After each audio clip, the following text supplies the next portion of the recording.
nhớ sống ta đây chung lúc sẽ đời để nó cứ được biết qua sự chân là giờ ý ra nên và chữ sĩ chia chia chính đề trong xe có gì đó là nó hãy chân để của tụi kênh nhớ đôi trong xe có gì đó là nó mới qua sự chân của tàu chữ sĩ độc cũ dòng trái cân gầu đi vì một bia đó nó đó sẽ được tôm lòng số phụ số chuột nó và thiệt tiền anh có ít nó này bộ chuyện chúa đa chúa sư bộ chuyện chúa bon dòng tiền đó là cuốn danh tàu thiệt tâm chỉ đầu lò mà nó quy trình chúa cân gầu đi nhớ đôi trong xe có gì đó là nó mới tụ bọn nhẹ nhớ đôi bê rò tàu xịa chỉ là sự tu hú cùng một sự canh chỉ là sự chỉ có trong tua thọ của thế là mà chỉ là sự hú sát tông đó của sư lâu sát tông tua là cái những tàu cơn gầu thì chỉ là hát thảo sát tông là chủ trong thọ tia chỉ là sự halino nè hai tia sát tông tua chỉ hai tia u bê tù niên giờ tàu ta sẽ nên là sẽ có một số kênh có số kênh là chỉ có tôi số kênh rồi bây giờ nên giờ nó đồ cũ xưa trường cầu ly dù tàu số đồ kênh ấy một thà số kênh xưa này giờ lột tê giờ thầu chỉ cái giờ nhẹ là lui mua trong thò ngã đến ngã chờ mua trong thò rồi giờ nhà đây đây mua chỉ tàu chỉ hồ sơ tông chỉ vô trong hai tiền bây tàu cái giờ nhẹ là tao chỉ tao lên từ tao có lúc đã lúc rõ ba p em nhớ đi tôi chỉ tao tôi chỉ khó cái hậu châu nữa mà lùi vào hai nó nè tiếc gì là chưa trong hai nó tiếc cũng chỉ lành cũng chỉ cả chỉ nhớ được món đó chơi lời hát tao cũng cả muốn chơi lời hai đứa tôi là cũng thấy là bự chỉ cũng bự cho tao bây tôi cứ lúc chơi nhớ được đặc kê cũng bự món đó cũng tao bự đi cũng nhỏ có laptop từ rồi cho xí là cổ xí lên đó là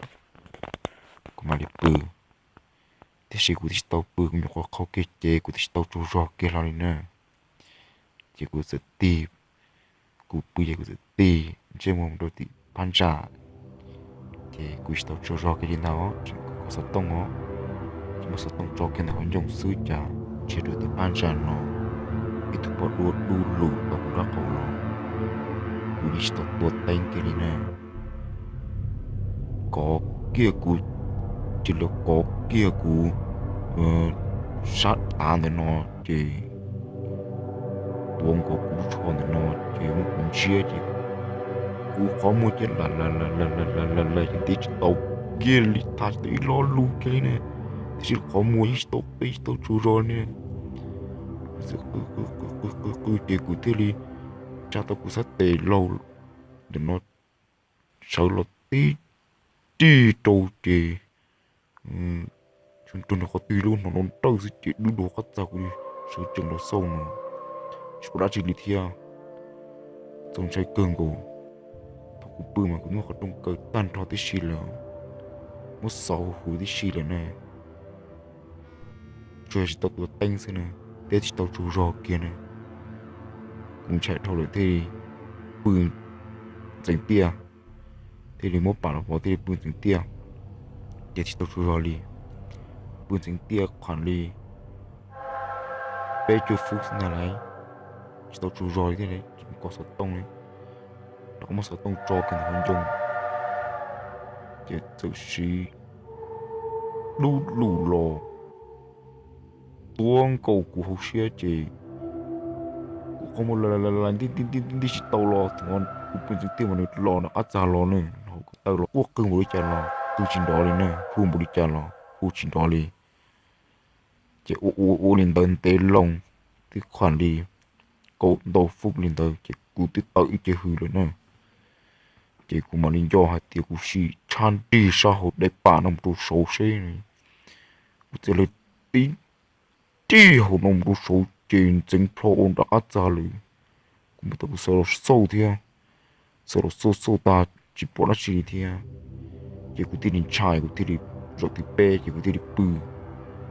có tiền bự tiền tiền sẽ tiền bự cũngจะcầu bà tao hậu cũng bà cho cầu tao hậu này stone day rồi có khoản đi bè profundo sư cũngจะtự sự sâu chừng lột tên cầu số của bà chị một tiền chiếc kia số để bà tôi được hồ xia chị cú tua một sai để bà mà phải sự tranh mỏ nhông cú tôi cú mặt tờ ở bên chế phương gầu cú thì xả rõ hạt tiền rồi nó chơi chủ chỉ tàu lên thằng nữa chỉ cú thì mua kia để mua kia ở thế cho nó vua kia để bà sẽ suy khó cho tỏ kiên được khoản dâu chỉ tỏ kia tôi nữa ít khó tao là giờ không ai đâu số lò chị cú xia tỏ để tôi trong mình tin chị cú thì giờ kia bà cú thì tin đi tôi chỉ nó cú sẽ để tôi tao không đón tơ cũng thả ra tao cắt ra tao chỉ số chừng nó sâu chỉ bảo chi chị cũng chạy thôi là cú thì sợ lụt chị và đầu văn tổ chị đi được đơ thuộc từng đầu văn tổ chị đi được đơ chị chị đã chị tôi ta chỉ cú thì đi sợ kia chạy chơi lòng rồi tí rồi lo lòng rồi tí cú nhẹ lo lời chế được sư mà tê dạo tàu chữ sĩ nào mà trông thấy cân cầu một tránh cân cầu tàu chữ sĩ được của tụi kênh này tàu bọn này tàu xiên nó mà cú chỉ giảm hai cũng bề